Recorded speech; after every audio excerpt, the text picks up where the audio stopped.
I basically got told that, hey, Lisa, there's no crying in budgeting. Do you know what that means? I'm thinking, oh, League of Their Own? Like, what are we doing here? And he said, well, I bought a certain amount. You better make sure that I can achieve that amount.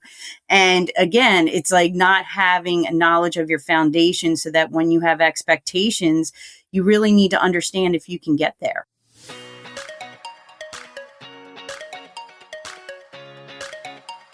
Welcome to the Insurance Refocused podcast, where we're highlighting real agent stories and how they are innovating to respond to the changes and challenges happening in the independent insurance industry. My name's Lindsay, and I can't wait to introduce you to my amazing co-host, who just so happens to be my mom, Carey Wallace. Mom, how you doing today? I'm having a good day, Lindsay. How's your day going?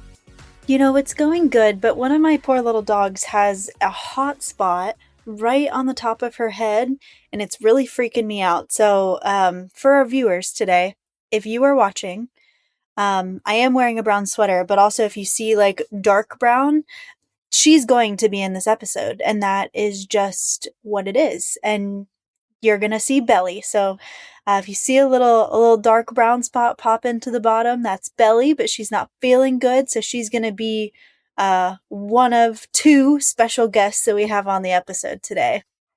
Definitely. I talked to Patrick this morning, and he told me that Belly's going to be fine in a few days. So I love that he's the optimist, the forever optimist. But I was happy to hear that he was feeling good about it. It's a bummer because Belly is new to your family, and she's the sweetest little dog, and she is like the most cuddly, just the cutest little thing. So I hate that she has a hot spot, but I am Team Patrick on this. She's going to be much, much better very, very soon. She celebrated her 4th birthday, so that's pretty cool. And she's found a pretty cool home that's going to take great care of her. So anyway, happy. Oh, there's Belly. Belly joined us. She must know we're talking about her. So it's awesome. She has to know. All right. Well, yes, Belly is a great guest, but I'm super thrilled to have a really important person to me and join us on the podcast today. Today we have Lisa Melroy, who is a fantastic member of our team, joining the podcast. Welcome to the show, Lisa. Good morning. Thank you for having me. I appreciate it. Yeah. Making your debut. Look at you. I know. Woohoo!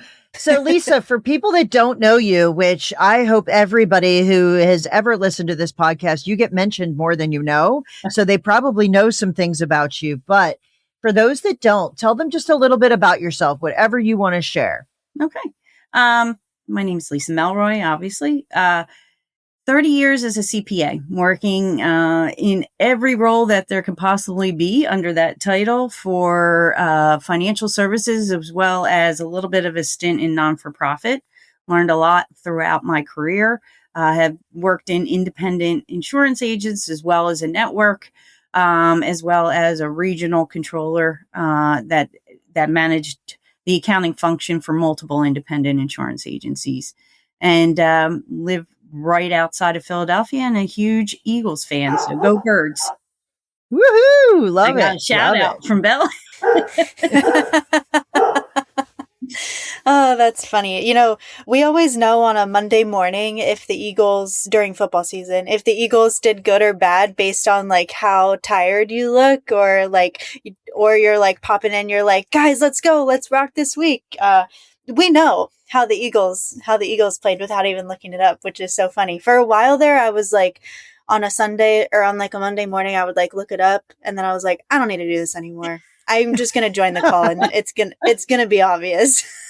Yeah. Clearly last year was a lot better than this year, but nonetheless, it was a fun season. Funny. I love it. Well, as I said, if anybody's listening and you've ever done an intro call with me about fractional CFO work, and I mention Lisa and say, trust me, you're trading up, that is the reason why. She's got such a depth of knowledge. Plus, she's super fun to be around, and really, really glad you're on the team. But I'd love today, Lisa, let's talk about something that we've spent a lot of time doing over the last couple of months. I'm sure you think about it in your sleep at this point, but we've built a fair number of budgets for independent insurance agents over the last couple of months. Talk to me about, over time, what are some of the mistakes that people make when budgeting?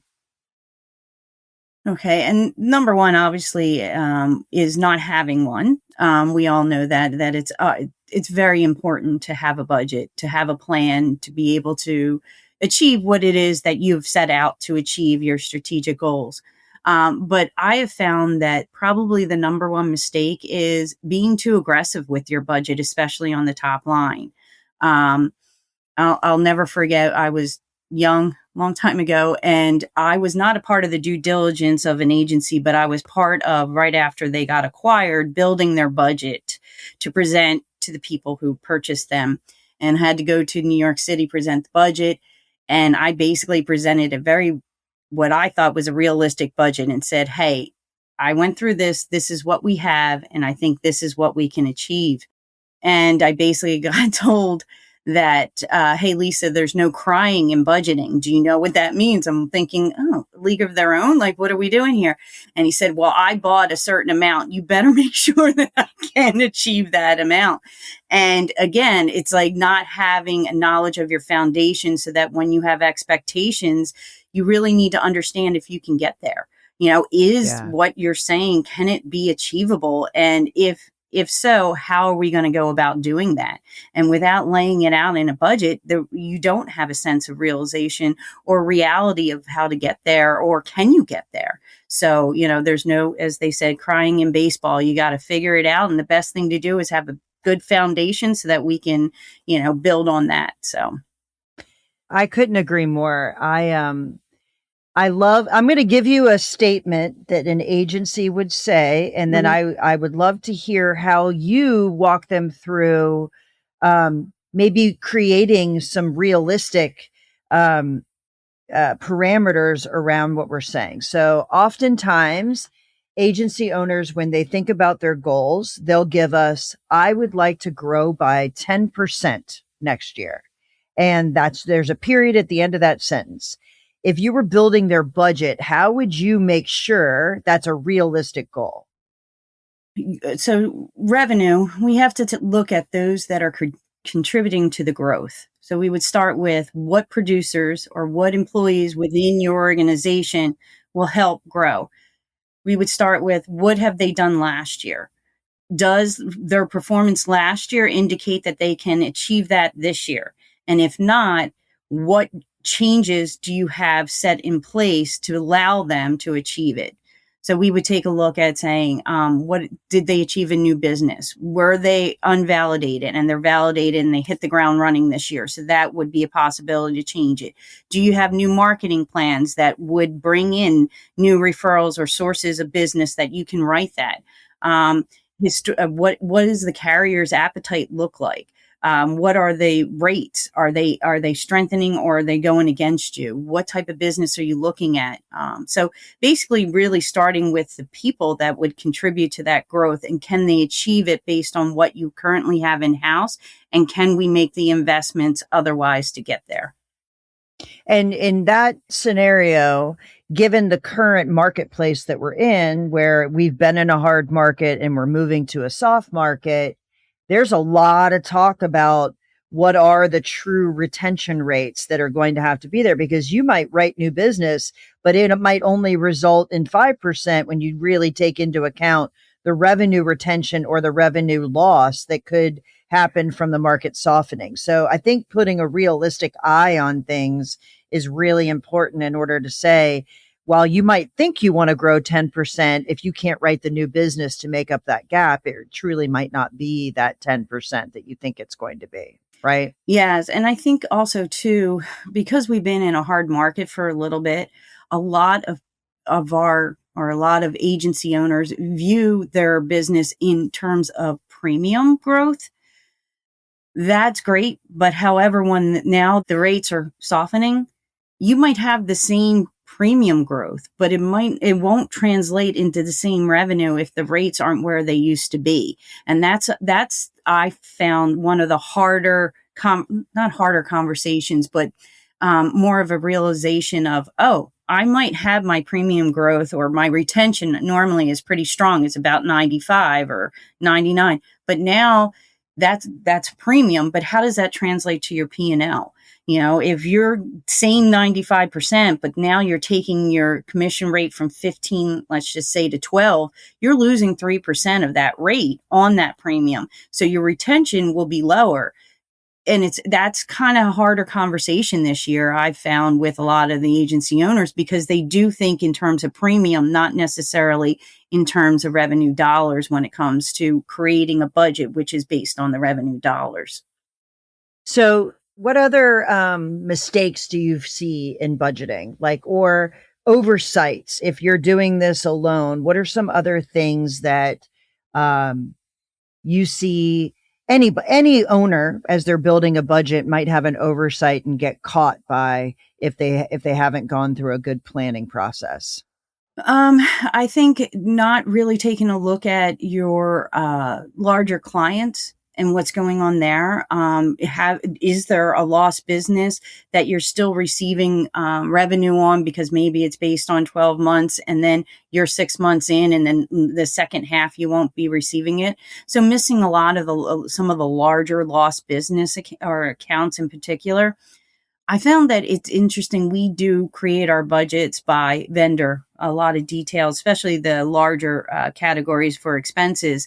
And I find that some of that is very eye-opening to the principals, because a lot of times, unlike in the old days when you used to have to sign every check so you knew where it was going, there's a lot of the vendors that are paid off of ACH, so they automatically go out the door, or credit cards.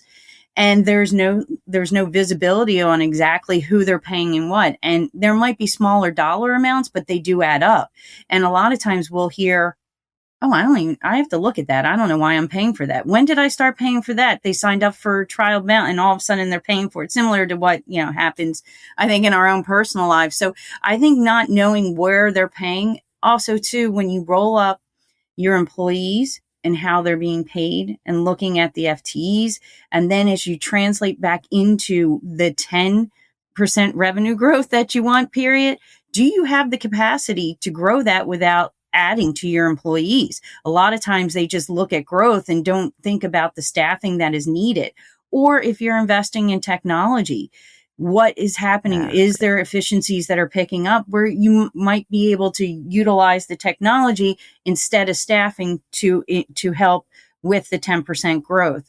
Or if you have technology, a lot of people don't go back. It's fine that it's on the piece of paper and this is how much it costs, but do they actually audit it and say to themselves, I know we're paying for this, but are we utilizing it? Are we utilizing it the right way? Is this the right solution for us? What do we need to do? So I think creating the budgets help with those mistakes, where maybe you purchased something for your agency that worked at the time, but it's not working now, or not knowing you're even paying for it, or looking at your staffing to support where you want to go with your growth. So they're probably the three biggest areas that I find that people don't take the time, because, life just gets busy every day. You're just trying to write the business and you don't stop. And budgeting is a good time to take a breath and actually look at your organization as a whole and say, okay, what's working? What isn't working? If I want to do this, and really taking a look at the line items that are making a difference to the bottom line.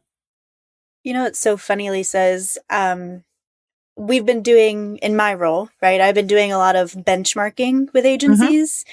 And throughout that process, one of the things that we do is upload their book of business, map their data to say, I'm looking at the right premium column, I'm looking at the right carrier column, all of those things. And then it automatically pulls up your top 10 carriers, your top 10 clients, and then like a percentage of personal, commercial, life, health, farm, like all that stuff. And there are so many agents that when we get to the client part, your top 10 clients, they're like, whoa, I didn't realize that Wallace Agency was that big of a client of ours. Is that right? Well, hang on. Let me go to my AMS really fast. Okay, that's right. Well, wow, I didn't realize that McDonald's was that huge of a client of ours. McDonald's, that's not a real example that I've seen, but I think it's the same thing for your spending, right? Like when you're not having something you have to look at every day, sometimes you can think that the noisiest thing is the largest, but it's not. And I think it's a really good reminder for budgeting, for benchmarking, that you just have to like take a health check. Hey, what's going well? What's not going well? And just like have the knowledge of what are these things in my agency that are happening, right? Like as the owner, you should have your thumb on the pulse of that. And it's always a good wake up call when we start to review these things, for sure. And I think a mindset is always the status quo. So when people, it's easy just to roll from one year to the other. But you're at a different cycle for each year on how your organization is forming. So a lot of people just need to take a look as a whole rather than silos and say, where do I need the investment? Where can I pull back the investment because we've already passed that phase, and taking a look and saying, how do all these pieces play together? How do I get to be able to get a 10% growth based on where we are today and where I want to go? And do I have, and where can I redirect items, dollars, or where do I need to invest other? And the other piece too is budgeting is much more than just the P&L. You also have to look at cash flow. I mean, because, you need to be able to breathe before you can survive. And cash is allowing you to be alive and breathe. And then you can figure out how to survive and succeed. So you really need, and not everything that is on your cash flow. So not everything dollars that go out the door ends up on your P&L. There's a lot of debt obligations. There's a lot of managing your AR, managing your payables. How does that all come into play? And really understanding. Now, the P&L is a big part of it because that's where hopefully most of your dollars are coming in from, your revenue source. But there's also other pieces that go out the door, and you need to have a good understanding on what is my profit for the year that'll help me make these other obligations. And what do those obligations look like? Because I need to have the cash to basically continue. Yeah, one of my presentations, Lisa, I actually use some of these terms and say, hey, here's the deal. Profit doesn't equal cash. Yes. Revenue, like there's a lot of things that I think if you're not a financial person, you don't realize that. You don't think about, when I look at that P&L at the bottom, that is not what my cash flow is. That is just what the profit is.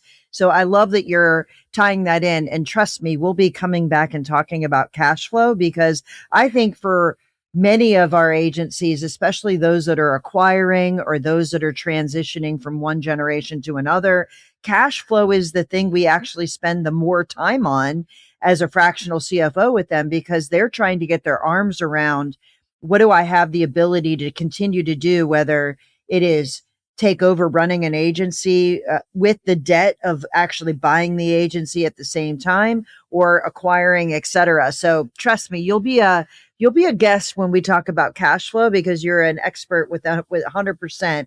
But I do want to flip from, we talked about some mistakes, but what are some examples or even a story of somebody that was able to do something different because they had a budget? And the reason I'm asking this is sometimes people have in their minds that budgets are restrictive. In my mind, budgets actually give you the line of sight to make quicker and more informed decisions than if you didn't have a budget. So can you give me an example of someone you've worked with that was able to make a decision or take an action because they had the line of sight of having a budget in place? Yeah, so I guess mainly a lot of that's going to be their strategy. So we sit down and we set the goals and say, okay, what do you foresee for this year as well as the next few years? Going out about 3-5 years, but in the short term, between now 1 to 3 years, what's going on, and we set the goals. Well, when we sit down and they're pleasantly surprised at where they can get to with their revenue, the success of what's going on, then it's like, okay, being able to staff for that growth and doing it at the right time is huge. And that's a big benefit because, one, you don't burn out the staff that's already there.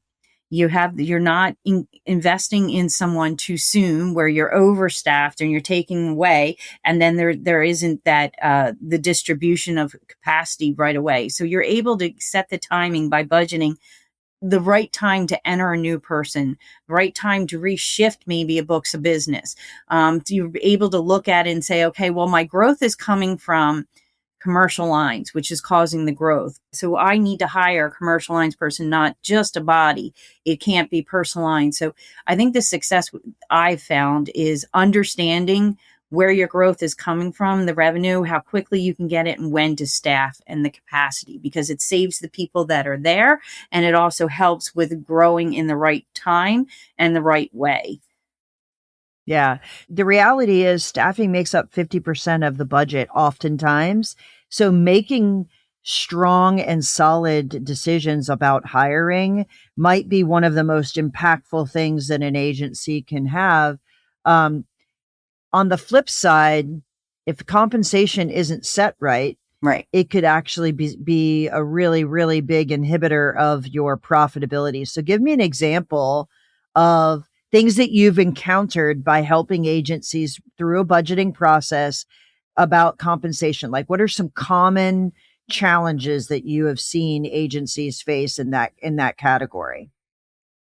Not paying their producers correctly. I feel like Mhm. they're, the commission rates of which they pay some of these producers prohibit the growth, because a lot of times it's not helping the profit, so that you then are paying the producer and don't have the funds to actually pay the support staff in order to support that book of business by having too high of commission rates going out the door.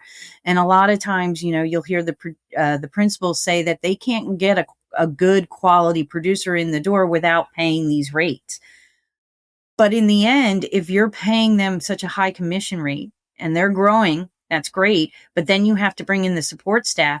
There's nothing left over. So it's costing you money in the end to write that book of business. So the growth isn't profitable growth. It's just growth, which doesn't have the component of profitability. So I've seen that is very interesting, the wide varying commission rates that are out there. I mean, and I think it's great because a lot of times they focus on, am I growing, but not realizing, is it good growth?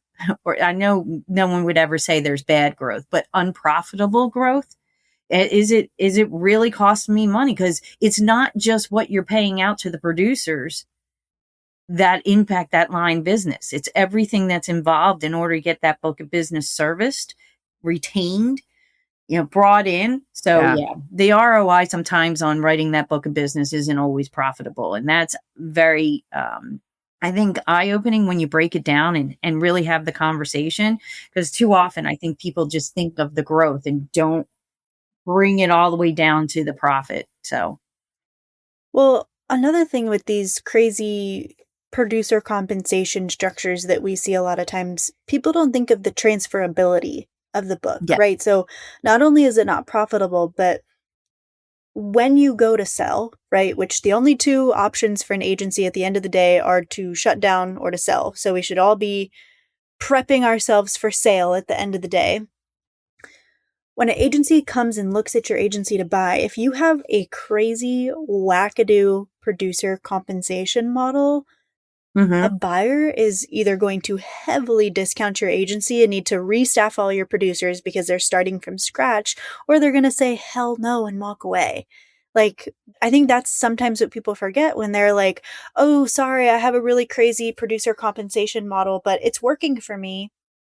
It might be working for you today, but Yeah. what about when you go to change it, you lose all your producers, you lose your growth, and then you go to sell your agency because there is no growth because there's no one selling it. It's a tumble down the hill effect with some of these crazy compensation models.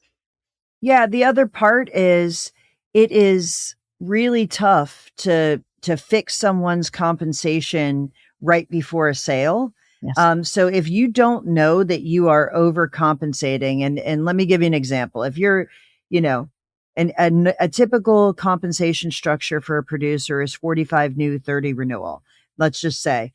And I don't want to talk in hypotheticals, but I've had some agencies come to us paying 60% new, 50 renewal, or 50-50, or 80-30. Like, I've had all kinds of different things. And the reason they're doing that is they're trying to minimize the salary they need to pay to get a producer's book of business to a level where they can be self-sufficient. I understand the reason why. And, but then they stay at that level for forever as the book grows, can't get the service people. But the other thing is a buyer is looking at it and saying, well, I can't have all these different comp structures.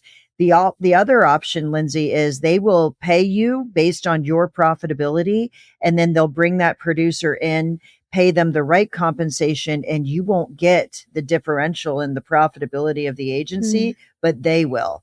You know, if they're able to keep your producers on staff and keep that book intact and figure out either a deferred comp plan or something in order to keep that person with you, the seller actually didn't get the right amount of profit and they didn't get the value for their agency that they were looking for. So you don't want to leave money on the table. You do not want to have comp structures that are out of whack. You certainly don't want the retention of your book to decline because you lose staff in that transition. Compensation is one of the most sought out pieces of information when we're working with people, because if you don't get it right, it impacts 50% or more of your agency.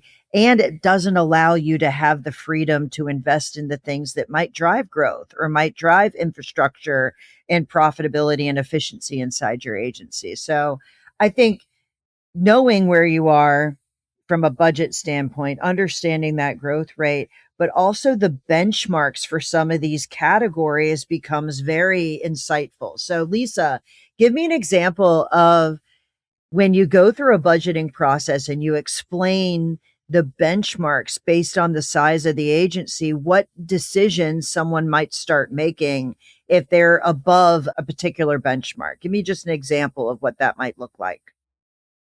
So if we realize that they're above it, the first conversation is to look to see what is made up of that expense category. Who are you paying and what are you paying for?